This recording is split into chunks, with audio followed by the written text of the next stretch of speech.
السلام عليكم متتبعي قناة سلالة الدم الأصيلية، كنتمنى إن شاء الله تكونوا بصحة جيدة.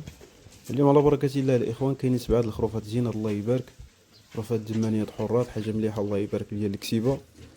بالنسبة للإخوان الضرارة كلهم ضرات، يعني ما بين شهرين كاين حتى 3 شهور.